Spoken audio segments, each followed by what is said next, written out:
Hello everyone. हमने exception handling start किया है और ये पार्ट 2 है। आप पार्ट 1 देख सकते हो। हमने पार्ट 1 में देखा क्या है, कंपाइलेशन और एग्जीक्यूशन, ये दो स्टेप होते हैं। सबसे पहले तो Java code converts into byte code, जो कि हम इसको बोलते हैं कंपाइलेशन, और ये कौन करता है, Java compiler. And then execution, byte code converts into native code, जो कि करता है जेवीएम। कंपाइलेशन को ही हम बोलते हैं कंपाइल टाइप पे हो रहा है, एग्जीक्यूशन मतलब रन टाइप पे हो रहा है। ठीक है। इक्लिप्स आईडी में हमने क्या देखा था, जो कि कंपाइलर है वो automatically compiles the Java file. जैसा हमने कोड लिखा वो कंपाइल कर देता है। और Java compiler automatically checks whether you write the code with proper rule syntax और नॉट। अगर तुम वैसा नहीं करोगे तो तुम्हें कंपाइल टाइम एरर आ जाएगा। ठीक है। अगर तुम प्रॉपर रूल सिंटैक्स को फॉलो नहीं करोगे तो तुम्हें कंपाइल टाइम एरर आ जाएगा। हमने एग्जांपल भी दिया था, int is equal to hello. Okay. तो ये स्ट्रिंग है और वेरिएबल है ये ए, जो कि इन टाइप का है, तो हमें कंपाइल टाइम एरर आ जाएगी। ठीक है। और फिर एक्सेप्शन देखा, एक्सेप्शन क्या है, नथिंग बट एन एरर जो कि ऑकर होता है रन टाइम पे during program execution. Run time वही मालूम है। ठीक है। दो टाइप के एक्सेप्शन है, check exception, uncheck exception. Check exception का सिंपल सा है, कंपाइलर वो एक्सेप्शन को आइडेंटिफाई करता है। एग्जाम्पल है फाइल नॉट फाउंड एक्सेप्शन। और अनचेक एक्सेप्शन का सिंपल सा मतलब है, compiler does not identify this exception. ठीक है। जब हम कंपाइलर करते हैं तो हमें कोई एक्सेप्शन दिखता ही नहीं है। और कंपाइलर क्या है, ऑटोमेटिक कंपाइलर ऑटोमेटिकली कंपाइल्स, ये तो हमने देखा ही है यहाँ पे, जहाँ पे हमें एरर कोई दिखता ही नहीं है। लेकिन हम जब प्रोग्राम रन करते हैं तो हमें रन टाइम पे वो एरर दिखता है। ठीक है। हमने इसका एग्जांपल भी देखा था, इंट इज इक्वल टू 100/0, जो कि है अर्थमेटिक एक्सेप्शन। ओके। और ये कंपाइल टाइम एरर और चेक एक्सेप्शन सेम नहीं है। ठीक है। इसको भी कंपाइलर आइडेंटिफाई कर लेता है, इसको भी कंपाइलर आइडेंटिफाई करता है। ठीक है। लेकिन ये कंपाइल टाइम एरर कब आता है, अगर तुम प्रॉपर जावा रूल सिंटैक्स को फॉलो नहीं करेंगे तो तुमको डायरेक्ट एरर आ जाएगा, कंपाइल टाइम एरर। और चेक एक्सेप्शन क्या है, compiler identify this exception. Example file not found exception. Okay. ये मैं आपको डिटेल में बताऊंगा। और अनचेक एक्सेप्शन तो हमने देख लिया, कंपाइलर तो आइडेंटिफाई नहीं कर पाता है। उसके बाद में जो स्टेप होती है हमारी, रन रन करने के लिए। ठीक है ना, एग्जीक्यूशन हम करते हैं तो रन टाइम पे हमें एरर आता है, उसको बोलते हैं अनचेक एक्सेप्शन। ठीक है। और हमने आगे क्या देखा था, अगर कोई भी एक्सेप्शन आ जाता है तो उसके आगे का प्रोग्राम रन ही नहीं होता था। उसके आगे का प्रोग्राम रन ही नहीं होता है। इसलिए हमें जो भी हमारा एक्सेप्शन आ रहा है उसको हैंडल हमें करना चाहिए, सो दैट आगे का प्रोग्राम हम रन कर सके। अगर वो एक्सेप्शन को हमने हैंडल कर लिया तो आगे का प्रोग्राम हमारा रन होगा। ठीक है। तो हैंडलिंग द एक्सेप्शन, उसको ही बोलते हैं हम एक्सेप्शन हैंडलिंग। तो हमने देखा था कल कि ट्राई कैच ब्लॉक है, जिसके कारण हम एक्सेप्शन हैंडल कर सकते हैं। ठीक है। उसके पहले हमने ये देखा था, अगर तुम अर्थमेटिक एक्सेप्शन, ये मैंने int a is equal to 100/0 या कुछ भी करेंगे ना, तो हमें अर्थमेटिक एक्सेप्शन आ जाएगा। और ये अर्थमेटिक एक्सेप्शन क्या है, क्लास है। जैसे ही तुम जावा 11 एपीआई में सर्च करोगे तो तुमको हायरार्की दिख जाएंगी कि इसका पेरेंट रन टाइम है, इसका पेरेंट एक्सेप्शन और थ्रोएबल ऑब्जेक्ट। ठीक है। ये तुमको हायरार्की दिख जाएंगी। ओके। एक्सेप्शन क्या है, पेरेंट ही है अर्थमेटिक का। ओके। सो मैंने क्या बोला, ये इंट इज इक्वल टू, हम ये ट्राई कैच ब्लॉक में लिखेंगे। ट्राई कैच में क्या लिखेंगे, जो भी कोड हैविंग एक्सेप्शन, जैसे इंट इज इक्वल टू 100/0 क्या है, कोड हैविंग एक्सेप्शन। तो जो भी कोड जिसमें भी एक्सेप्शन आ रहा है उसको हम ट्राई ब्लॉक में लिखेंगे। ओके। ठीक है। तो अभी क्या होगा, अगर हमने ट्राई कैच ब्लॉक में लिखा ही नहीं तो ये सीधा जो एक्सेप्शन है, जो कि ऑटोमेटिक एक्सेप्शन का ऑब्जेक्ट है, वो डायरेक्ट जावा के पास आ जाएगा। और जावा के पास जैसे एक्सेप्शन आ गया, जावा फिर स्टॉप कर देगा, प्रोग्राम आगे का रन ही नहीं होगा। लेकिन अभी क्या होगा ट्राई कैच ब्लॉक में, तो ये जो भी एक्सेप्शन ऑटोमेटिक एक्सेप्शन का ऑब्जेक्ट आएगा वो एक्सेप्शन ई में स्टोर हो जाएगा। ठीक है। यानी ई क्या हो जाएगा, reference variable of that object. Okay. और एक्सेप्शन क्या है, पेरेंट क्लास। और ये हमें अपकास्टिंग का कंसेप्ट मालूम है, exception is equal to new arithmetic exception. Okay. तो अब क्या होगा, instead of throwing exception to Java, ये एरर अब कैच ब्लॉक के पास आ जाएगा। ठीक है। और अभी ई क्या बन जाएगा, ये अर्थमेटिक एक्सेप्शन ऑब्जेक्ट इधर आ जाएगा, ये स्टोर हो जाएगा इधर। यानी ई क्या बन जाएगा, reference variable of that object. और ये एक्सेप्शन की जगह हम अर्थमेटिक एक्सेप्शन भी लिख सकते हैं। ये तो सिंपल सा कंसेप्ट है ना। ठीक है ना, हम तो ऐसा लिख ही सकते हैं ना, ये तो हमें मालूम ही है। हमने एक सिंपल बेसिक कंसेप्ट, हमारा एनिमल क्या है, पेरेंट क्लास। डॉग क्या है, चाइल्ड क्लास। तो हम dog d1 is equal to new dog तो हम कर ही सकते हैं ना, ये तो हमें मालूम है। हम डॉग क्लास का तो ऑब्जेक्ट बना ही सकते हैं ना। ओके। और वैसे ही हम डॉग क्लास का ऑब्जेक्ट बनेंगे लेकिन रेफरेंस एनिमल को देंगे। हम तो ये भी आपका स्ट्रिंग में हमने यही देखा है कि एनिमल का हम रेफरेंस बनाएंगे एनिमल का। लेट से A1 बना रहा हूँ जो कि रेफरेंस वेरिएबल है एनिमल का, और मैं ऑब्जेक्ट बना रहा हूँ डॉग का। ठीक है, ये तो एकदम बेसिक कंसेप्ट है जो कि देखे है, तो वही है। अर्थमेटिक एक्सेप्शन तो सिंपल सी बात है, जिसको ऑब्जेक्ट स्टोर कर रहा है उसका तो हम रेफरेंस वेरिएबल उसको तो दे ही सकते हैं ना। ये हमने कंसेप्ट बहुत डिटेल में देखा है उसके, वो आप देख सकते हो। ठीक है, तो एक्सेप्शन क्या है, पेरेंट क्लास है, ये अभी हमने देखा है। हम एक्सेप्शन की जगह थ्रोएबल भी लिख सकते हैं, ठीक है ना, ऑब्जेक्ट भी लिख सकते हैं, कुछ भी लिख सकते हैं, क्योंकि हम पेरेंट क्लास को तो रेफरेंस दे ही सकते हैं, और ऑब्जेक्ट हम बनेंगे चाइल्ड क्लास का। ठीक है, ठीक है, तो अभी ये क्या आ जाएगा, जो भी अर्थमेटिक एक्सप्रेशन का ऑब्जेक्ट है वो इधर आ जाएगा और जावा के पास नहीं जाएगा, और ये कैच ब्लॉक है जो भी एग्जीक्यूट हो जाएगा। तो अभी हम प्रिंट, लेट से यहाँ पे हम प्रिंट कर देंगे system dot out dot print ई कर देंगे, जो भी ई आ जाएगा उसको प्रिंट कर देंगे। यानी हमारा जब प्रोग्राम एग्जीक्यूशन हो जाएगा तो ये तो एग्जीक्यूट होगा ही, कैच ब्लॉक के अंदर जो भी है ना वो हमारा रन हो जाएगा, और इसके आगे का प्रोग्राम भी रन हो जाएगा। ठीक है ना, तो लेट से अभी एक एग्जांपल लेता हूँ सो दैट आपको क्लियर हो जाएगा। ठीक है, तो लेट से अभी इसको डिलीट कर कमेंट कर देता हूँ, या ये सिस्टम डॉट इसको कॉपी करता हूँ और ट्राई कैच ब्लॉक के नीचे भी लिखता हूँ। ओके, ठीक है, तो अभी ये ट्राई कैच के ये मैं 0 लिख रहा हूँ और इसको ऐसे ही कमेंट कर रहा हूँ। तो अब ये जो कोड है ट्राई कैच के अंदर जो भी लिखूंगा जिसके अंदर क्या है एक्सेप्शन आ रहा है, तो मैंने इसके अंदर लिख लिया। अब यहाँ पे एक्सेप्शन आ जाएगा तो कैच ब्लॉक के अंदर आ जाएगा, और जो भी अर्थमेटिक एक्सेप्शन का ऑब्जेक्ट है वो ई क्या बन जाएगा, रेफरेंस वेरिएबल वो ऑब्जेक्ट का बन जाएगा। ठीक है, ये अभी अच्छे से बता चुका हूँ मैं। ओके, अर्थमेटिक एक्सेप्शन का ऑब्जेक्ट इधर आ जाएगा और एक कैच ब्लॉक एग्जीक्यूट हो जाएगा, और ये ऐसा लिखने से अच्छा मैं डायरेक्ट ई भी लिख सकता हूँ जो कि हमारा ऑब्जेक्ट है। ओके, और ये अब ये ट्राई कैच ब्लॉक में लिखा हूँ तो नीचे का प्रोग्राम तो हमारा एग्जीक्यूट होगा ही, क्योंकि हम ट्राई कैच ब्लॉक उसके लिए लिख रहे हैं सो दैट आगे का प्रोग्राम हमारा एग्जीक्यूट हो। ठीक है, तो लेट से मैं सेव करके रन करता हूँ। ये देखो हमको ये एरर दिख रहा है। ठीक है, ठीक है, हमारा जैसे प्रोग्राम रन हुआ स्टार्ट हुआ, सबसे पहले तो हमें एरर दिख गया और बाद में आगे का प्रोग्राम भी रन हो गया हेलो। तो हम है ना ई प्रिंट करा सकते हैं सो दैट हमें मालूम पड़ेगा कि कहाँ पे एक्सेप्शन आ रहा है। ठीक है, ये जैसे हमें दिख गया कि यहाँ पे अर्थमेटिक एक्सेप्शन आ रहा है 4/0 डिवाइड करने के कारण आ रहा है। ठीक है, सो आई थिंक इट्स क्लियर। तो हम जब भी हमारा कोड लिख रहे हैं जहाँ पे ट्राई कैच ब्लॉक लिख रहे हैं वहाँ पे हम ई लिख देंगे सिंपल सा। हम अगर कुछ नहीं लिखेंगे ना तो हमें मालूम ही नहीं पड़ेगा कि एक्सेप्शन आया कि नहीं आया, सो दैट हम ई लिख देते हैं, सो दैट हमें एक्सेप्शन कहाँ पे आया वो मालूम पड़ जाता है, और आगे का कोड भी एग्जीक्यूट हो जाता है अगर ट्राई कैच ब्लॉक लिखते हैं तो हमें। ठीक है, ठीक है, सो मेन कंसेप्ट है क्या, सिंपल सा मेन कंसेप्ट तो यही है कि जो हमने ट्राई कैच ब्लॉक में देखा, ये क्या है, इधर अर्थमेटिक एक्सेप्शन का ऑब्जेक्ट आता है और वो यहाँ पे स्टोर हो जाता है। ठीक है, ये एक मेन कंसेप्ट है समझने लायक जो हमने देखा है एनिमल डॉग अपकास्टिंग का जो कंसेप्ट है वही सेम कंसेप्ट है यहाँ पे।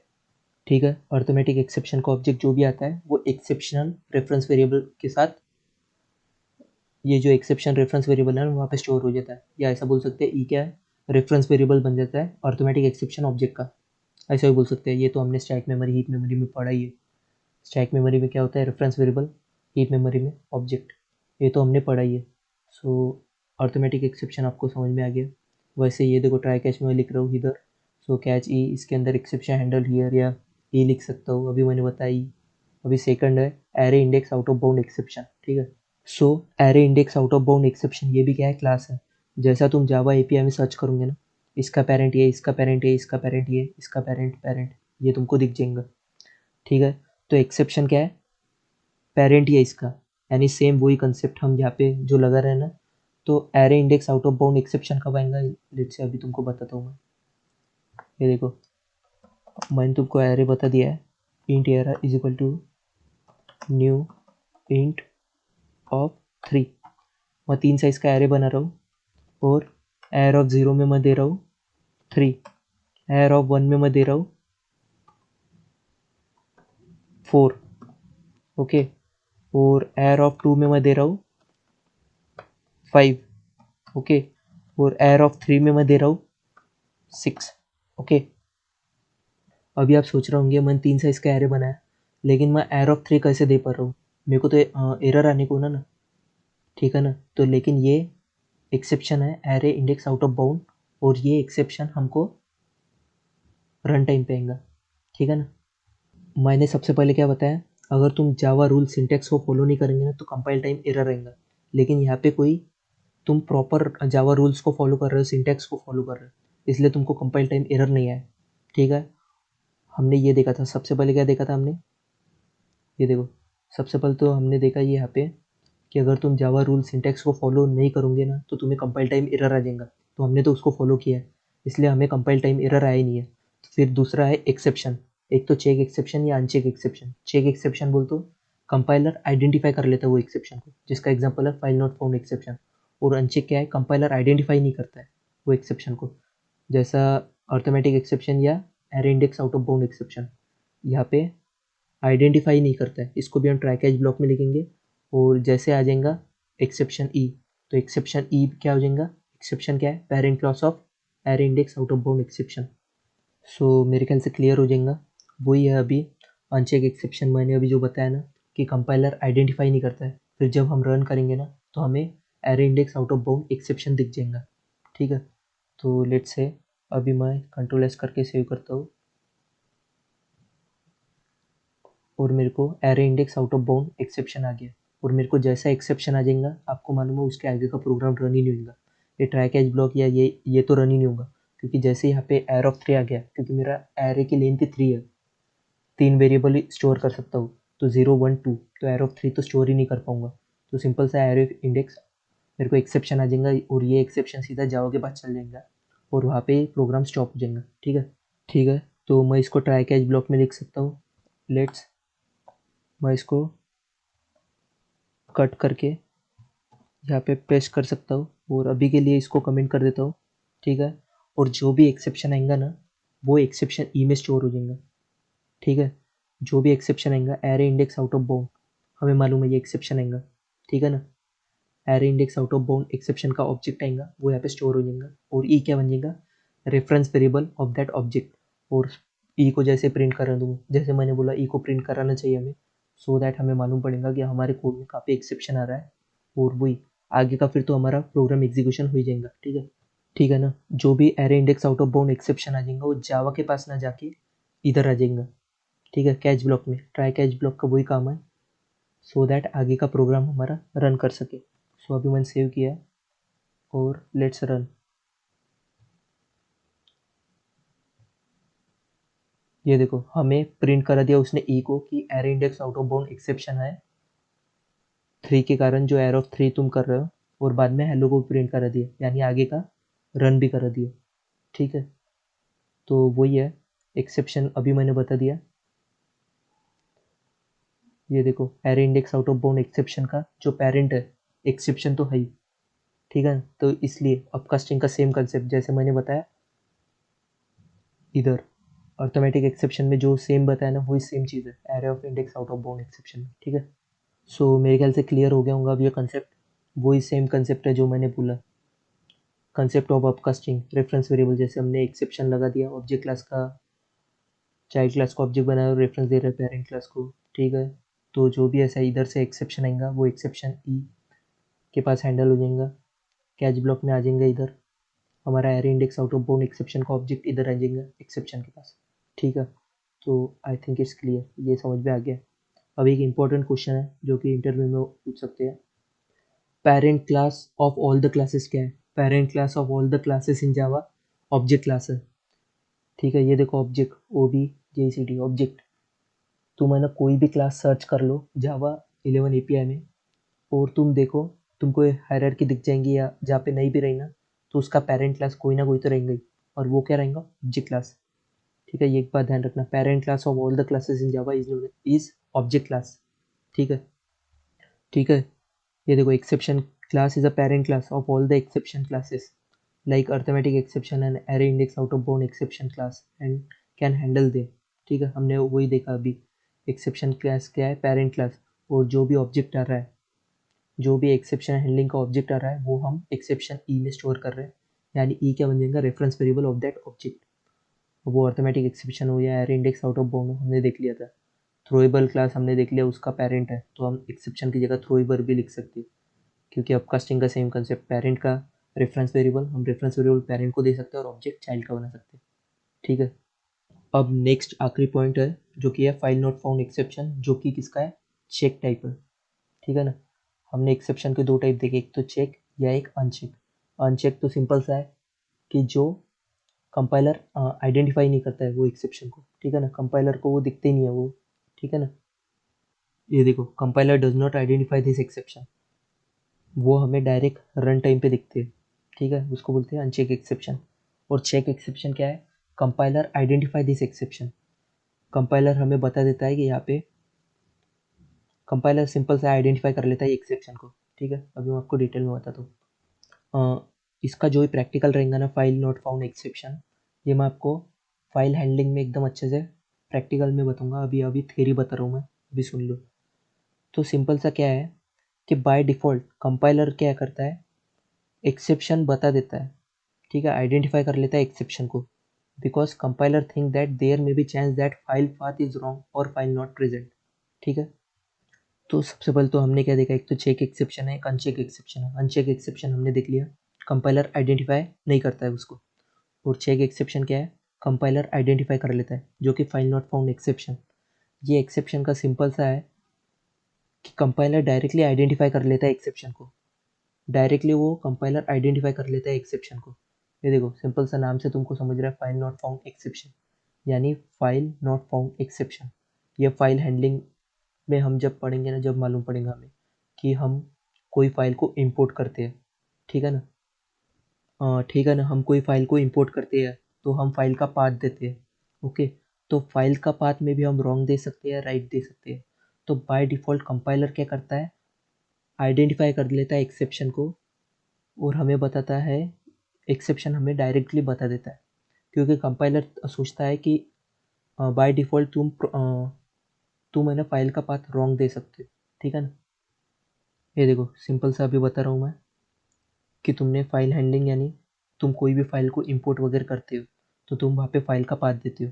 ओके, अगर वो फाइल का पाथ राइट दो या तुम रॉन्ग दो, कंपाइलर बाय डिफ़ॉल्ट तुमको एक्सेप्शन देता है। ठीक है, तो इसको हैंडल करने की टू वेज है, handling check exception using try catch block या ignoring check exception using throws keyword. तो सबसे पहला क्या वेज क्या है कि तुम ट्राई कैच ब्लॉक लगा दो। तो if you are not sure, तुम श्योर नहीं हो कि तुमने फाइल प्रेजेंट की है तो तुम्हारे फ़ोल्डर में प्रेज़ेंट है कि नहीं है, या तुमने फ़ाइल का पाथ करेक्ट दिया है कि नहीं है, तुम श्योर नहीं हो ना, तो तुम ट्राई कैच ब्लॉक यूज़ कर लो। या सेकंड वे क्या है कि तुम ignore the check exception using throws keyword. ये देखो सिंपल सा है कि इफ़ यू आर 100% श्योर, तुम 100% श्योर हो कि तुमने जो भी पाथ दिया है फाइल का वो राइट है और जो फाइल है वो तुम्हारे फ़ोल्डर में प्रेज़ेंट है, तो तुम डायरेक्ट थ्रोज कीवर्ड का यूज़ कर लो। ठीक है, और सिंपल सा थ्रोस कीवर्ड का मतलब क्या है कि वो इग्नोर कर देगा ये जो एरर है ना, फाइल नॉट फाउंड एक्सेप्शन, ये एरर को इग्नोर कर देगा, यानी तुम्हारे जावा प्रोग्राम में ये एरर कभी आएगा ही नहीं। ठीक है ना, ठीक है, तो एक बार शॉर्ट में बता देता हूँ। फाइल यानी तुम जब भी फाइल कोई ना कोई इंपोर्ट करेंगे उसका पाथ देंगे। ठीक है, तो कंपाइलर बाय डिफ़ॉल्ट तुमको एक्सेप्शन बता देगा, क्यों, कंपाइलर ये सोचेगा कि तुम फाइल का पाथ गलत भी दे सकते हैं या फाइल वो प्रेजेंट हो भी नहीं सकती, ऐसा कंपाइलर सोचता है। ठीक है, तो वो बाय डिफ़ॉल्ट तुम्हें एक्सेप्शन देता है। तो तो टू वेज है टू हैंडल दैट एक्सेप्शन। एक तो तुम ट्राई कैच ब्लॉक यूज़ कर लो, यानी वो फाइल नहीं प्रेजेंट रही ना, तो एक्सेप्शन ई में वो हैंडल हो जाएगा और आगे का प्रोग्राम तुम्हारा रन होगा। या तुम 100% श्योर हो, 100% श्योर हो कि भाई मैंने फाइल का पाथ एकदम 100% राइट दिया है, तो तुम थ्रोज कीवर्ड का यूज़ कर लो। ठीक है, ignoring check exception using throws keyword, तो ये एक्सेप्शन को वो देखेंगे ही, डायरेक्ट वो रन हो जाएगा। ठीक है, ठीक है, ignoring check exception using throws keyword, तो ये जो फाइल नॉट फाउंड एक्सेप्शन है उसको वो इग्नोर कर देंगे। ठीक है, तुम 100% श्योर हो तभी करोगे। लेट्स से तुम अभी 100% श्योर हो कि तुम्हारी जो फाइल है वो प्रेजेंट है और तुमने जो फाइल का पाथ दिया है करेक्ट दिया है, लेकिन बाय डिफ़ॉल्ट वो फाइल वहाँ पे प्रेजेंट है ही नहीं, तो तुमको वो एक्सेप्शन आ जाएगा। फिर तुमको रन टाइम पे तो तुमको कंपाइल टाइम में तो एक्सेप्शन नहीं आएगा अभी। क्यों, क्योंकि तुमने यहाँ पे क्या बोला है कि इग्नोर चेक एक्सेप्शन। ठीक है ना, तुम सिंपल सा यहाँ पे क्या बोल रहे हो कि थ्रोज इग्नोर इग्नोर कर दो ये एक्सेप्शन जब भी आएगा तो तुम खुद कंपाइलर को बता रहे हो कि ये एक्सेप्शन को इग्नोर करो, तो तुम्हें कंपाइलेशन में कोई अब एरर आएगा ही नहीं, अब तुमको डायरेक्ट रन टाइम पे एरर आएगा। ठीक है ना, क्योंकि तुम क्या बोल रहे थे कि 100% श्योर थे तुम वो फाइल प्रेजेंट है, लेकिन वो फाइल प्रेजेंट ही नहीं है, तो तुमको अब रन टाइम पे एरर आ जाएगा। ठीक है, तो ये फाइल नॉट फाउंड एक्सेप्शन है ना, इसका मैं डेमो है ना फाइल हैंडलिंग में अच्छे से बता दूंगा।